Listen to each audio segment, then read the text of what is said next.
Assalamualaikum warahmatullahi wabarakatuh. Untuk memenuhi tugas manajemen keuangan, kita berlima akan berdiskusi tentang konsep nilai waktu dari uang. Baik, mulai saja dengan saya Septin Widayanti dengan NPM 19151000180 dan teman saya Saya Rahmi Afifah, NPM 1915100245. Saya Sinta Nifa dengan NPM 1915100078. Saya Widya Utami, NPM 19151077. Saya Alicia Koiri Sisompul dengan NPM 19151000238. Baik, kita mulai aja diskusinya. Seperti yang kita ketahui, konsep nilai waktu dari uang itu kan konsep untuk menghitung nilai uang yang berkaitan dengan waktu. Nah, konsep ini dilakukan karena nilai uang saat ini itu belum tentu sama jumlahnya dengan nilai uang di masa depan. Nah, seperti itu. Jadi kita katakan bahwa waktu itu menjadi fungsi dari uang itu sendiri, atau waktu merupakan bagian dari variabel yang mempengaruhi perubahan nilai uang. Nah, jadi di sini kita bisa kayak ambil contoh dalam manajemen keuangan, kan dia berkaitan nih nilai konsep waktu dari uang nih. Seorang manajer keuangan itu kan harus pandai dalam mengambil keputusan. Nah, dalam hal berinvestasi aja lah ya kan, berinvestasi kan seorang manajer keuangan itu kan harus tahu betul lah investasi itu menguntungkan buat perusahaan tersebut di masa akan datang atau seperti apa gitu. Kalian punya masukan nggak kalau misalnya apa yang harus diperhatikan kalau misalnya di dalam suatu perusahaan itu kalau kita mau berinvestasi, apa yang harus kita perhatikan, apa yang harus kita persiapkan gitu, apa ada punya ide gitu. Jadi kan kedepannya kita kalau misalnya kita bekerja di suatu perusahaan, kita manajer keuangan seumpama gitu kan, amin gitu ya kan, kita bisa tahu kayak mana apa yang harus kita siapkan di saat kita ingin mengambil suatu investasi. Mungkin dari kalian ada yang bisa? Investasi kan pertama kita harus pikirkan dulu dananya. Itu kita mau investasi apa aja kan pasti perlu dana. Cuman agar dapat imbalan di kemudian harinya, kita tuh harus investasinya tuh harus di atas laju inflasi supaya kedepannya nanti uang kita, nilai uang itu harus tetap atau enggak bisa bertambah. Iyalah, otomatis kan kalau misalnya kita mau berinvestasi kan kita harus memikirkan dana perusahaan dulu ya kan, apakah sesuai dengan perusahaan kita, kondisi keuangan atau gimana gitu.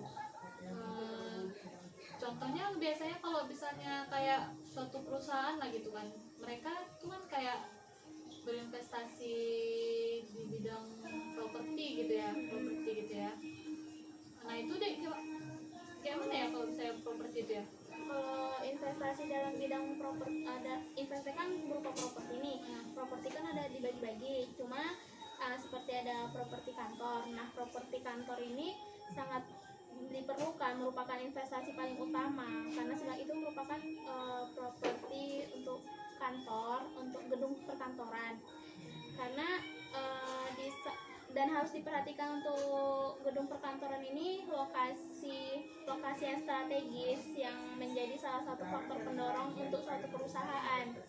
Dan juga kalau di saat perusahaan itu udah mulai berkembang pesat, itu perusahaan itu harus memiliki ruang kantor yang lebih besar, karena semakin besarnya perusahaan semakin banyak juga ruangan-ruangan yang harus dipenuhi, seperti ruangan tempat keuangan, terus administrasi, operasional, dan ruangan-ruangan lainnya. Tetapi di saat berinvestasi gedung perkantoran ini, yang harus dipertimbangkan itu pasar yang cenderung sensitif terhadap kinerja perekonomiannya gitu.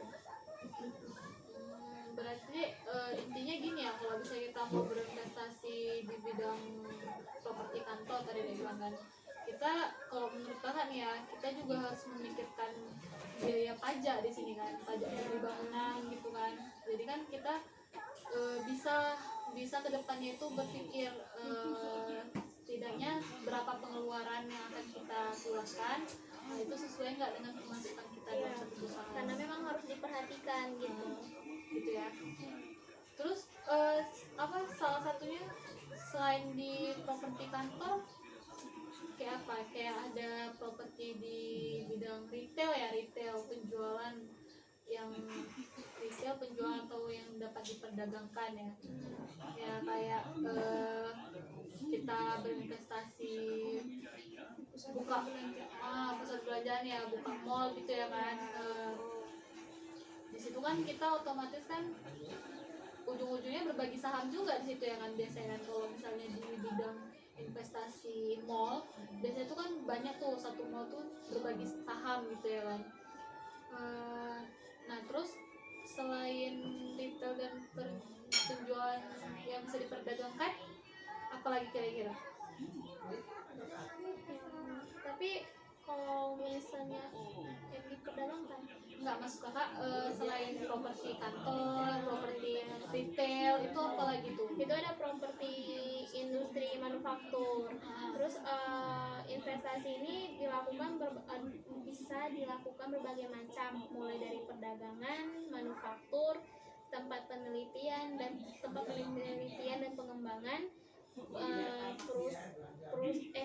penelitian dan pengembangan perusahaan, dan juga lokasi distribusinya. Lalu ada juga properti untuk hunian keluarga. Nah, properti untuk hunian keluarga ini merupakan jenis investasi yang real estate. Seperti apa itu? Itu yang memberikan hasil paling stabil. Jadi kalau misalnya di saat kondisi perekonomian kita bermacam-macam, misalnya ada tinggi ada rendah, tapi kan manusia itu kan perlu tempat tinggal. Itulah merupakan jenis investasi paling stabil karena adanya rumah untuk tempat hunian manusia di tempat tinggal. Oh berarti contohnya bisa kayak rumah KPR gitu lah ya? Iya. Itu rumah KPR itu kayak mana ya sistem itunya ya? Konsep nilai waktu dari uang itu ada nggak hubungannya kalau misalnya dengan kita berinvestasi rumah gitu kayak rumah KPR gitu? Mungkin ada yang bisa ini gimana Cak? Kalau bisa menurut Isya lah, kalau misalnya kita mau investasi di bagian hunian rumah gitu kayak KPR gitu kan, itu ada nggak kaitannya dengan materi kita nih, konsep nilai waktu dari uang? Nah, itu ada kaitannya Kak, karena kan dia termasuk ke dalam pinjaman amortisasi. Pengertian dari pinjaman amortisasi ini, dia pembayaran utang yang dilakukan secara bertahap dan waktunya itu udah ditentukan.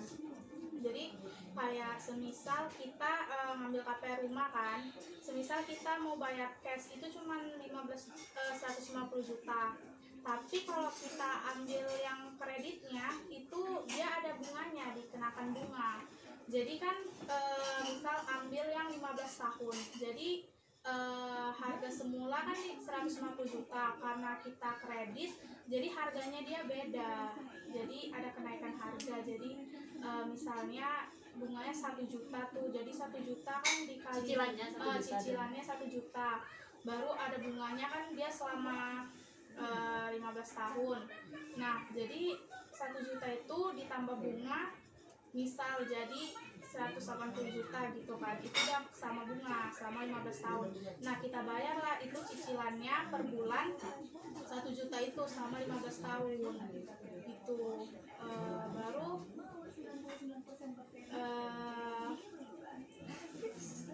Terus Cak, baru di dalam konsep nilai waktu dari uang itu berarti bisa kita simpulkan bahwasanya nilai rumah itu di masa akan datang itu bertambah ya. Terus di sini bisa kita buktikan bahwasanya nilai uang itu di zaman saat ini tuh belum tentu sama nilainya di masa yang akan datang gitu kan. Karena logikanya nih ya, di saat ini kita beli rumah tuh dapat 150 juta gitu kan, rumah tipe 36 misalnya gitu kan. Nah belum tentu 15 tahun kemudian kita bisa membeli rumah tipe 36 ini senilai 150 juta itu juga gitu ya kan. Berarti intinya di sini nilai uang itu, nilai uang saat ini nih lebih berharga dibandingkan nilai uang di masa yang akan datang. Terus apa sih fungsi apa yang harus diperhatikan untuk KPR ini? Nah, Kak, kalau untuk pemilihan rumah KPR ini kita harus memilih apa? Memperhatikan juga suku bunga yang kayak dibilang Kak Ica tadi, suku bunganya. Terus kita juga harus lunasi, terus pembayarannya kita juga harus cepat. Dan biasanya bank itu ada biaya-biayanya seperti biaya administrasi, biaya proposi, biaya asuransi dan biaya lainnya. Gitu. Terus selain investasi properti ini, apa aja investasi yang ada apa aja lagi investasi yang ada dalam perusahaan ini gitu?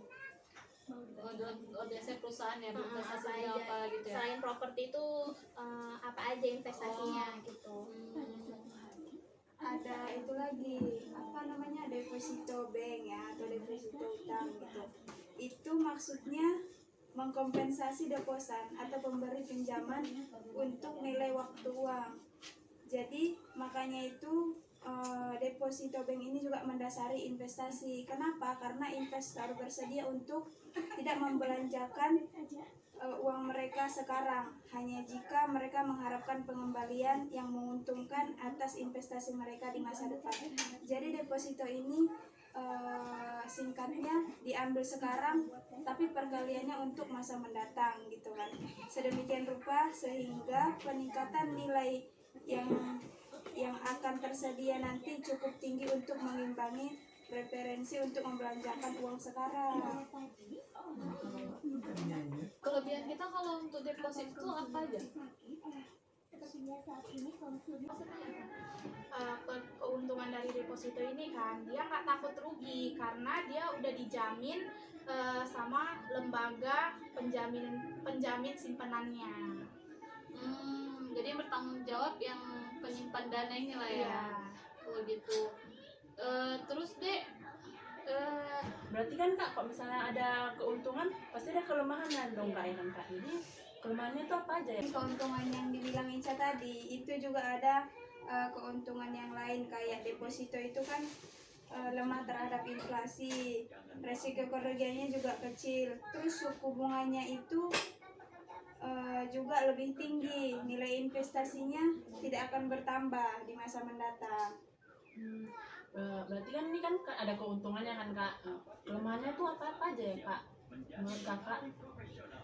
kalau kelemahan deposit itu ya kan, dia pasti dikenakan biaya pajak ya kan. Terus dia kalau misalnya kita belum jatuh tempo, depositnya mau kita ambil, nah kita dikenakan penalti itu sih. Jadi solusinya di situ ya kalau misalnya deposit ini ya kita yang seperti yang bilang tadi, kalau misalnya manajer keuangan itu kan udah pasti tahu nih ya kan, dia dalam jangka waktu berapa tahun dia mau berdeposit gitu, berapa keuntungan maksimal yang akan dia dapat gitu kan. Jadi nggak asal-asalan, nah seperti itu. Berarti tadi jenis-jenis APR itu sama deposito itu dari amortisasi ya, yang mana kesimpulan amortisasi ini berarti kebijakan pengurangan utang atau kewajiban pembayaran cicilan pokok dari bunga sewa secara berkala dilakukan dalam jumlah dan selama jangka waktu yang ditentukan. Iya, dia jadi kayak semacam cicilan lah dia gitu, dia pembayarannya pembayaran bertahap gitu ya. Jadi bunganya itu bisa terbayar saat jangka waktu tertentu ya. Berarti di dalam itu terdapat anuitas lah ya, terdapat Iya. anuitas. Anuitas itu pengertian dari anuitas itu apa? Menurut kakak anuitas itu nggak jauh beda ya sama amortisasi ya kan? Anuitas itu apa? Suatu rangkaian penerimaan atau pembayaran tetap yang dilakukan secara berkala atau berkesinambungan dalam periode atau jangka waktu tertentu. Sama juga sih dia kayak ujung-ujungnya kayak cicilan juga dia gitu. Oke, skip. Cuman mungkin bedanya di pembayaran. Iya. Nah itu apa aja anuitas itu? Nah, ada anuitas. Ini Kak, anuitas itu kan ada anuitas biasa sama anuitas jatuh tempo. Anuitas biasa itu pembayaran atau penerimaannya terjadi pada akhir periode. Sedangkan jatuh tempo, dia anuitasnya pembayarannya atau penerimaannya di awal periode Kak. Berarti perbedaannya kalau yang biasa pembayarannya di akhir, Akhir, ha. kalau jangan jatuh tempo itu pembayarannya di awal. Awal.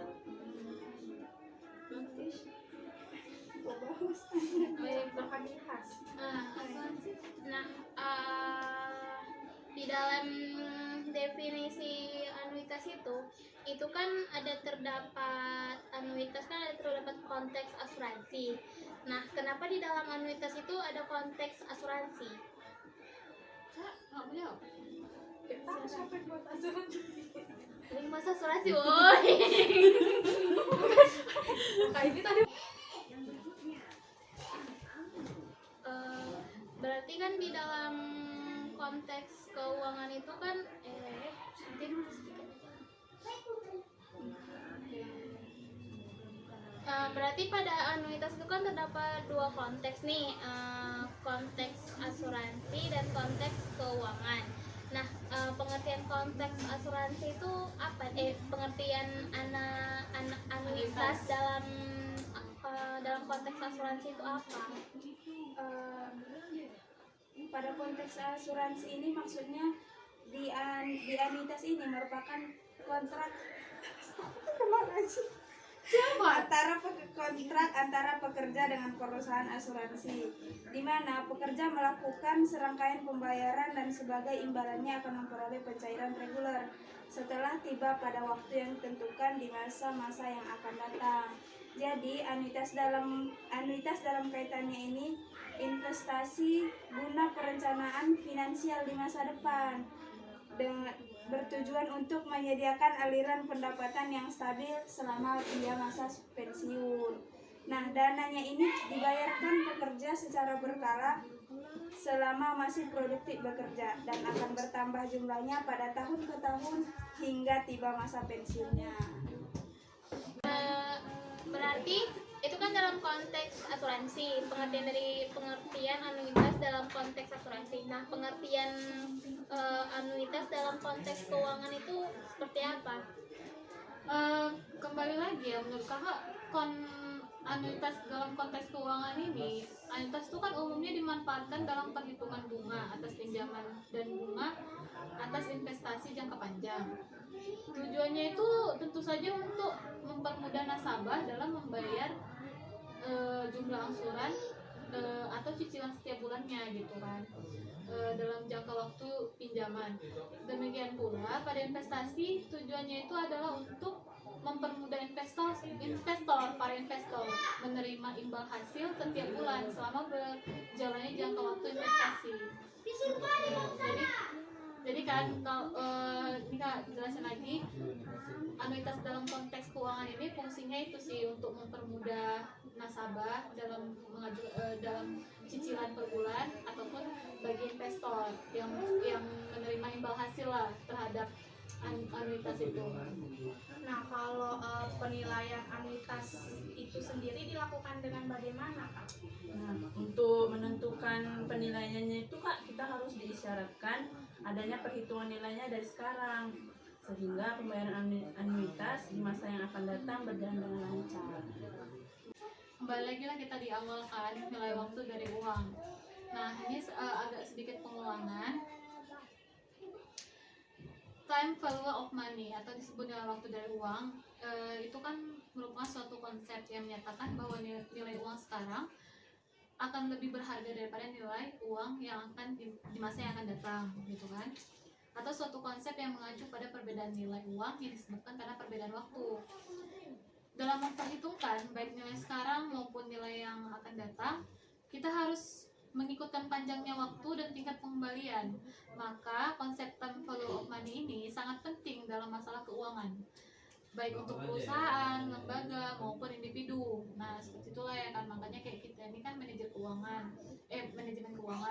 Kalau nanti kita bekerja di bagian manajemen keuangan, otomatis kita memerlukan konsep nilai waktu dari uang ini gitu kan. Nah, contohnya inilah dalam perhitungan uang, nilai 1.000 yang terima saat ini itu akan lebih bernilai atau lebih tinggi dibandingkan dengan 1.000 yang akan diterima di masa yang akan datang. Nah, di sini kita lanjut manfaat nilai waktu dari uang itu gitu kan, manfaat time value of money atau konsep nilai waktu dari uang itu untuk mengetahui apakah investasi yang dilakukan dapat memberi keuntungan atau tidak. Nah, inilah tugas manajer keuangan. Dia harus bisa menganalisis bahwasanya itu bahwasanya investasi itu dapat memberikan keuntungan atau tidak untuk perusahaan kan. Nilai waktu dari uang berguna untuk menghitung anggaran.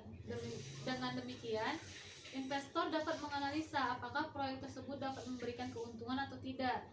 Di mana investor lebih menyukai suatu proyek yang memberikan keuntungan setiap tahun, dimulai tahun pertama sampai tahun berikutnya.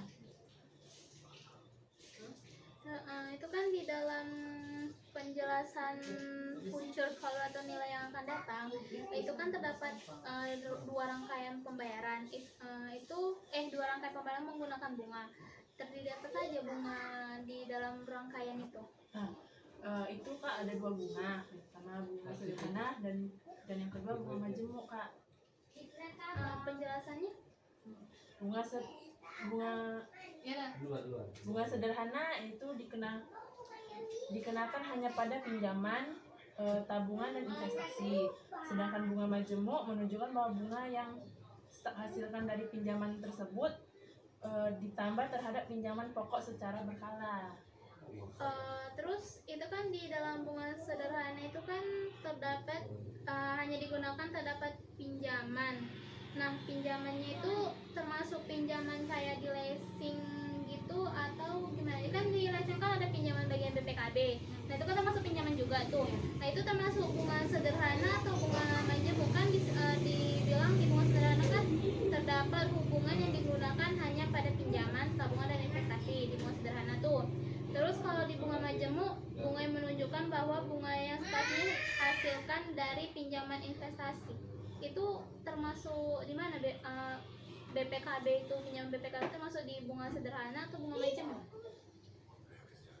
Kalau menurut kakak tadi bunga sederhana gimana? Yang dikenakan hanya pada pinjaman, terus tabungan dan investasi. Kayaknya itu kalau masalah BPKB itu pinjaman BPKB kayak tadi ada kita bahas kan investasi biasa atau investasi jatuh tempo, yang mana tadi kalau yang investasi biasa itu pembayarannya di awal, berarti kalau BPKB itu kan pencairannya itu di awal apa di akhir? Di awal berarti kalau dikaitkan di investasi itu masuk ke investasi biasanya lah ya kan, karena itu kan pembayarannya di awal ya kan. Bunga yang dikenakan pun itu bunga sederhana, berarti dia lebih masuk ya. Berarti kalau yang pinjaman di bank itu bunga Majemuk karena kan dia pinjamannya yang dihasilkan dari staff sendiri itu.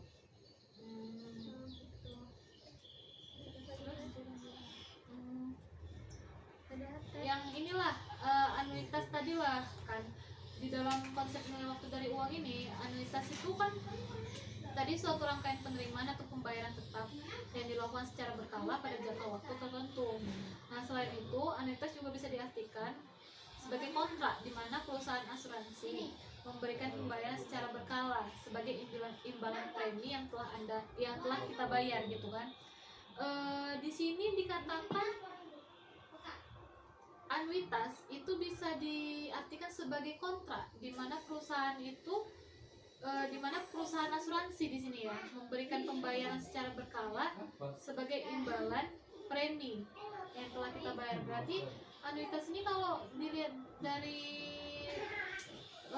definisinya, berarti ini untuk perusahaan asuransi.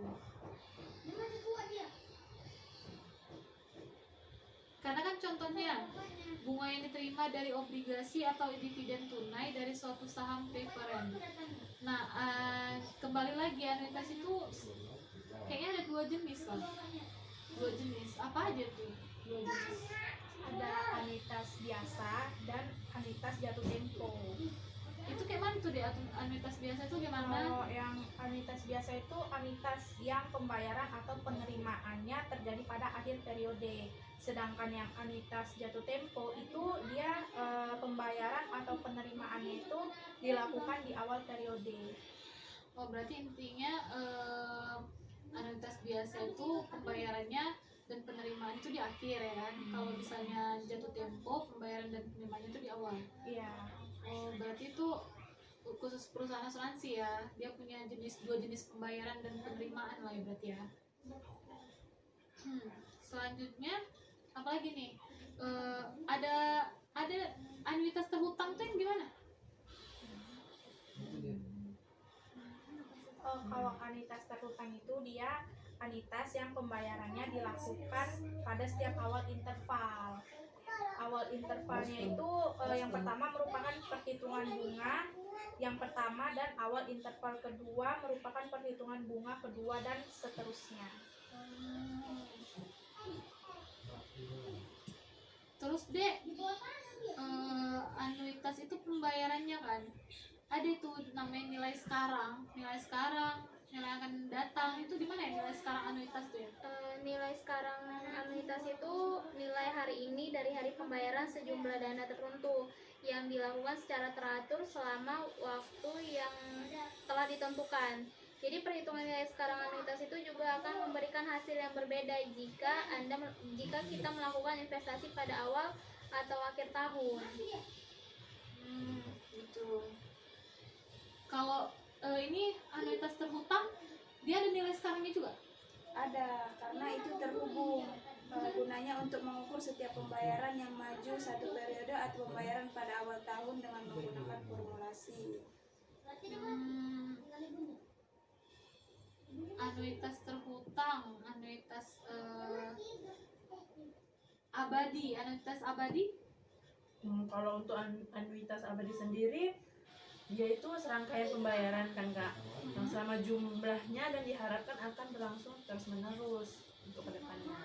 Oh. Oke.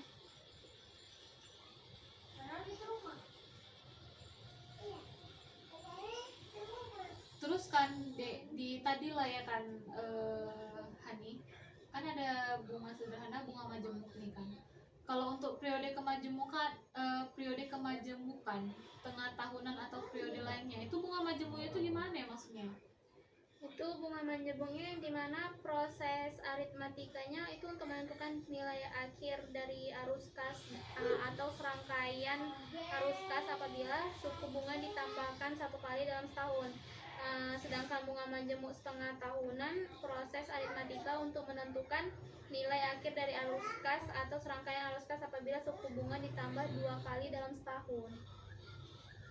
Jadi bedanya itu kalau bunga majemuk itu bunganya ditambahkan 1 kali dalam setahun, kalau yang bunga majemuk setengah tahun ditambahkan 2 kali dalam setahun.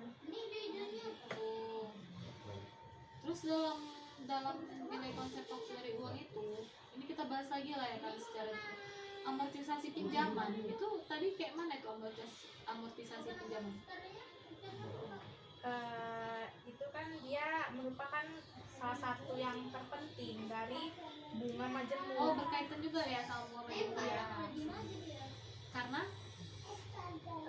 pinjaman yang dibayarkan itu secara dicicil selama waktu yang tertentu. Terus termasuk apa aja itu yang termasuk dalam amortisasi pinjaman? Kayak kredit mobil, KPR, kredit kepemilikan rumah, kredit pendidikan, pinjaman-pinjaman bisnis lainnya. selain pinjaman jangka waktu sangat pendek dan obligasi jangka panjang ya, bisa juga ya. Terus jika suatu pinjaman akan dibayarkan dalam periode yang sama panjangnya atau bulanan atau tahunannya, itu bisa disebut juga sebagai pinjaman diamortisasi. Iya, Karena Jadi kan di dalam nilai konsep waktu dari uang ini, dia ada aplikasi penting ya di dalamnya tuh. Apa aja tuh ya? Aplikasinya itu dia ada pinjaman amortisasi yang kita bahas tadi, baru present value suatu seri pembayaran, baru ada future value suatu seri pembayaran, baru ada present value antara 2 periode, dan yang terakhir itu analisis komponen tabungan dari tawaran asuransi. Terus karakteristik dari nilai yang akan datang itu apa aja karakteristiknya? Karakteristiknya dari nilai uang yang akan datang, yaitu kemungkinan jumlah uang yang dimiliki seseorang menjadi berlipat ganda. Nilai dari uang yang akan datang biasa ditentukan dengan mengalihkan tingkat bunga dengan pokok pinjaman pada periode tertentu. Terus kan Kak, bagaimana cara kita menghitung nilai waktu atas uang itu ya Kak? Mengapa? Karena nilai uang saat ini sama yang akan datang tuh berbeda. Bisa dikatakan bahwa waktu itu menjadi fungsi dari uang itu sendiri. Atau waktu merupakan bagian dari variabel yang mempengaruhi perubahan nilai uang tersebut. Makanya itulah perbedaannya mengapa uang sekarang sama uang yang akan datang itu berbeda.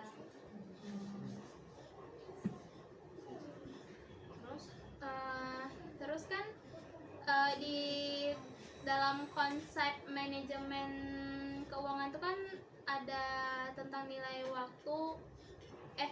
Itu kan konsep manajemen keuangan tentang nilai uang sangat penting dan dapat dipahami itu karena seringkalinya ada analisis keuangan dilakukan terhadap data keuangan yang disusun. Menurut prinsip-prinsip akuntansi, dalam situasi ini dianggap tidak perlu serius. Perusahaan pun menggunakan historical cost dalam pencatatan transaksi keuangannya. Ya ini kakak agak jelasin dikit ya kan, bantu argumen lah. Tadi nilai yang akan datang atau future value itu ya kan, itu kan untuk menghitung nilai investasi yang akan datang ya kan, berdasarkan tingkat suku bunga dan angsuran yang tetap selama periode tertentu. Nah, untuk menghitung future value ini ada 5 parameter yang harus kita ketahui. Itu rate itu tingkat suku bunga pada periode tertentu, bisa per bulan ataupun per tahun. Ada namanya MPIR, jumlah angsuran yang dilakukan. Ada namanya PMT, besar angsuran yang dibayarkan. Dan ada namanya PV, nilai saat ini yang akan dihitung nilai akan datangnya. Ada namanya tipe, jika bernilai 1, pembayaran dilakukan di awal periode. Jika bernilai 0, pembayaran dilakukan di akhir periode. Itu contohnya, perhitungan contohnya itu kayak gimana Kak?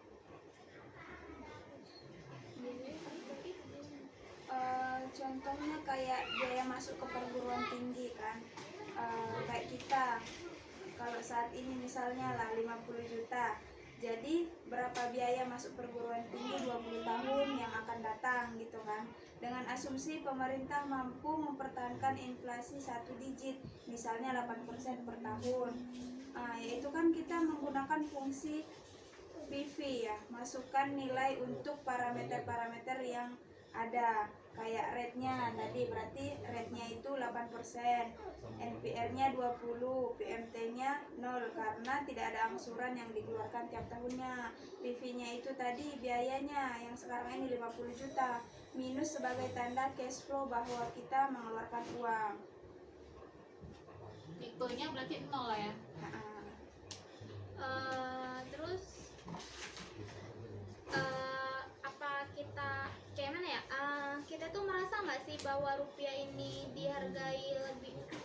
rupiah yang sekarang ini lebih dihargai daripada rupiah yang akan datang nanti? Iyalah, udah jelas lah itu deh. Kak, gini Kak, jadi untuk yang akan datang, jika kita diminta untuk menerima misalnya uang 10 juta kan saat ini, ataukah 10 juta saat tahun yang akan datang, maka kebanyakan kita memilih untuk menerima saat ini karena kan lebih berharga saat ini daripada yang akan datang. Sebaliknya akan berlaku bila jika harus membayar atau mengeluarkan uang. Perhatikan kecenderungan orang untuk membayar tagihannya Kak. Berarti kan sama kayak uang tahun lalu tuh kan, uang 50 perak tuh dulu lebih berharga daripada uang 50 perak tuh sekarang udah nggak ada harganya apa-apa, seperti itulah ya. Iyalah, dulu kita 1 rupiah aja kita udah bisa dapat permen gitu ya kan, contohnya kan. Sekarang 1 rupiah malah bisa Tidak dapat apa-apa. Ibaratkan kita kayak nilainya lagi. beli permen karet dulu kan, dulu kan kita beli permen karet kan gope dapat 2, dapat 3 tuh permen karet. Terus sekarang permen karet tuh gope cuma dapat 1 gitu kan. Iya. Berarti kan memang bernilai kali lah apa harga nilai uang sekarang daripada untuk yang nanti kan. Nilai uang itu akan selalu berubah dengan berjalannya waktu. Jadi nilai uang itu ya di masa itu bakal lebih berharga daripada di masa yang akan datang gitu. Intinya seperti itulah nilai konsep waktu dari uang ini. Baik, mungkin itu aja ya diskusi kita untuk hari ini. Ya mudah-mudahan bisa bermanfaat untuk wawasan kita semua. Lebih kurangnya kita sama-sama koreksi lah ya kan, sama-sama masih belajar gitu ya kan. Baik, untuk ini kami akhiri diskusi kami hari ini. Terima kasih. Assalamualaikum warahmatullahi